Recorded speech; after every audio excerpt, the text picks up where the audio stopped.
trying really hard not to crack up laughing because of my ears.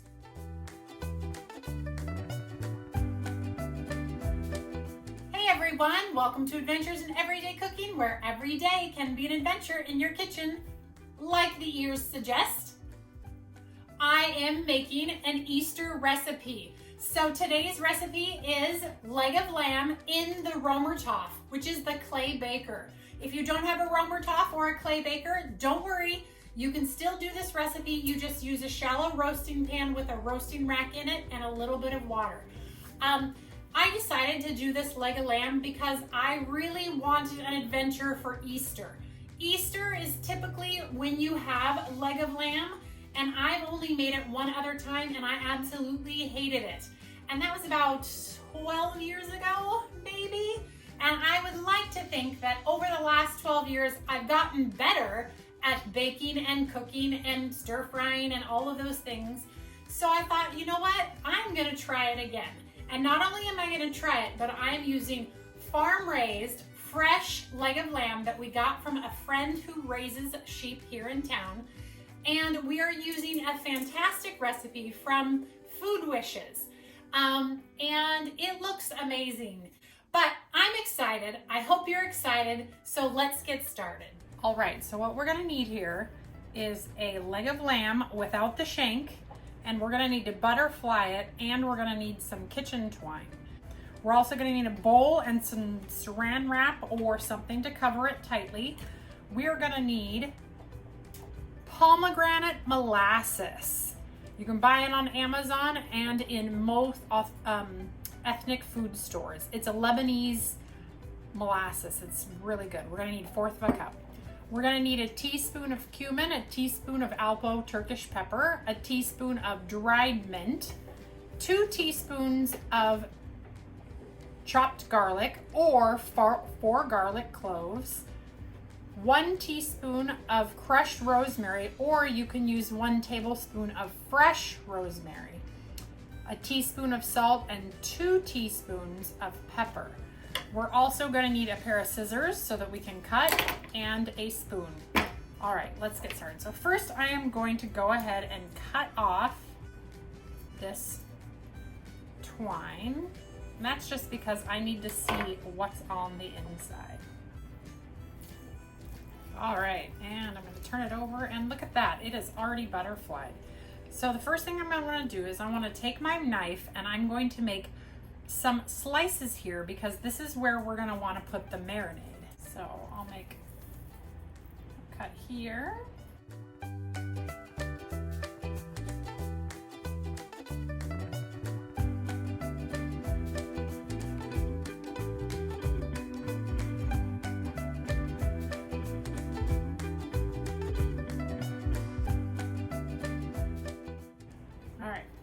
Now let's switch sides.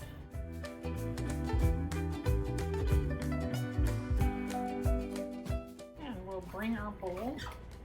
Okay, first of all, I'm gonna put in my 1/4 of a cup of pomegranate molasses. Add in my cumin, my Alpo, and my mint, my garlic, my salt and my pepper. And before I add my rosemary, I'm actually going to give it a smash with the back of my spatula here. And that's just so that I can help it to release some of the oils that are trapped inside. All right, and now I am gonna mix this up into a delicious looking paste.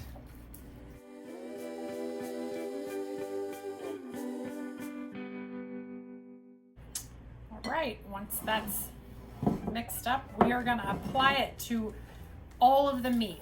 So on the inside of the meat, we want to put about 3/4 of the marinade, and then on the outside, we'll want to put about 1/4.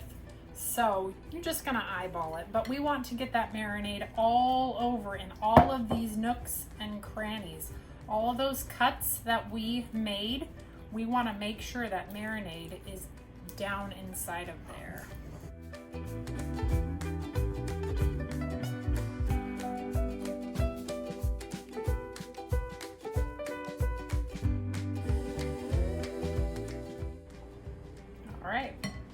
Okay, so we are going to wrap it up as best we know how. Actually, we are gonna open it and we are gonna make some slashes on here too. I forgot about that.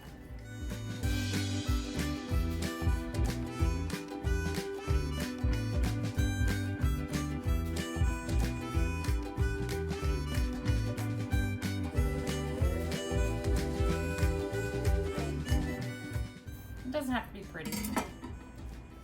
That'll come later. All right, let's put that rest of that marinade all over the place. All right, now we are gonna roll it up loosely. Let's make sure all of our marinade is everywhere. And we are gonna plop it right in the bowl. Look at that. All right, we're gonna cover it and leave it to rest for 24 hours in the refrigerator. So we'll see you back in 24 hours. And we are back, and our lamb has been marinating for 24 hours and it looks like a piece of meat. There is a ton of juices in here. So yeah, don't worry about how much juice is in there. So first thing we're gonna do is we are going to salt this well. If you are using a regular roasting pan, go ahead and start your oven now at 350. But since we're using the Romertopf, we want to put this in a cold oven.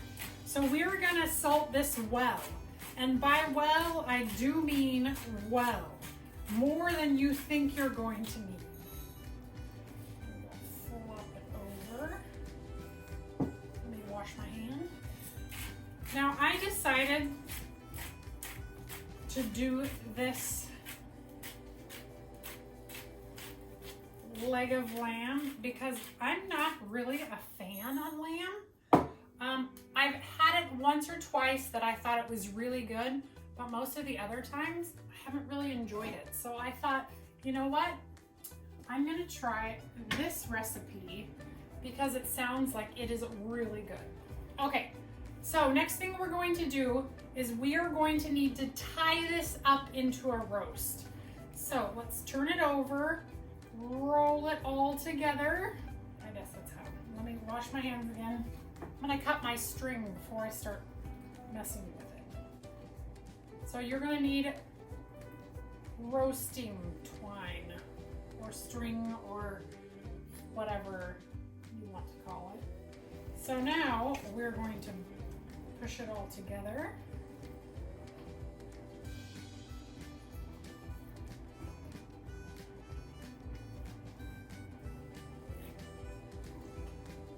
Works for me. This is my first time doing this, by the way. Looks great. And last one, right down the middle. All right, looks great. Now with a pair of tongs, we are going to set it inside our Romertopf.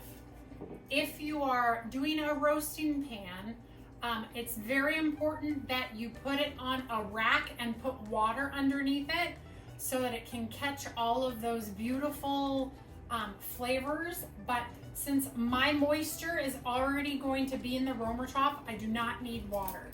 So I'm gonna go ahead and get the lid on it, and we are gonna cook this in a 350-degree oven for 1.5 to 2 hours, or until the internal temperature reaches 135. So we'll see you back here in 1.5 to 2 hours. Okay, the lamb has come out and it's had some time to rest. Now let's take a look. Yeah, I peeked. At first glance, I realized that I did not tie it correctly. So hopefully that doesn't bite me on the booty later.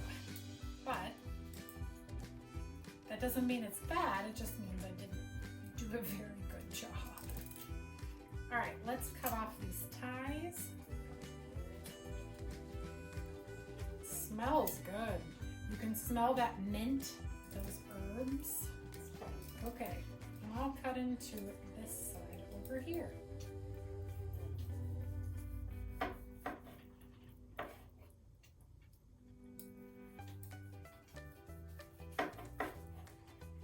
It looks like it might just be overcooked. Dang it. Well, just because it's so overcooked doesn't mean it's not going to taste good. And I cooked it for the minimum amount of time that they suggested. So, that's okay. Let's find out.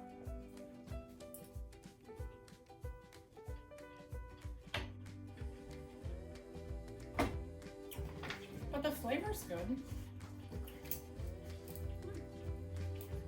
The flavor's actually really good. It's not anything that I remember tasting. So I think the recipe's good, but the cook time was not, because it should not look like that. It should be pink.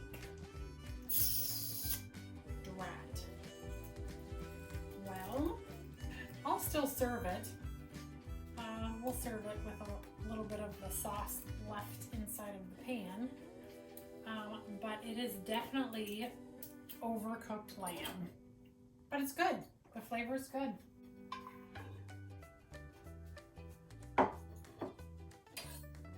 Let's just try another piece. Dip it in the sauce. Ooh. Yeah, the marinade on this is amazing. If the meat hadn't been overcooked, this would be a home run. But it got overcooked. All right, that's it for this adventure in everyday cooking. Freeze frame. That's not it. All right, so I'm back and I'm recording again because after I stopped, I actually went ahead and cut all the rest of the meat up and I put it into the pan drippings, as you can see here. And I was kind of bummed, you know, rightly so. And I was like, whatever, I'll still eat it. So I got out some and I began to eat it. And you guys, other than the fact that it is overdone, it is not medium rare, it's really good. Like, I can't imagine what this is going to taste like when it is not overcooked, because it has a great flavor and I'm super impressed with this recipe. So let this be a lesson to you. Even overcooked lamb with this is good, just not ideal. So there we go.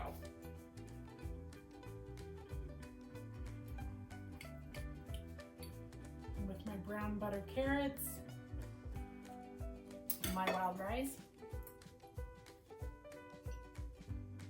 If I was to serve this for Easter dinner, even overcooked, I'm pretty sure people would be happy. All right, you guys, I hope you enjoyed this video. If you did, please give it a like, subscribe. I do videos twice a week, and during the quarantine, more than twice a week. So I hope you'll join me in the next adventure. We'll see you next time. Bye.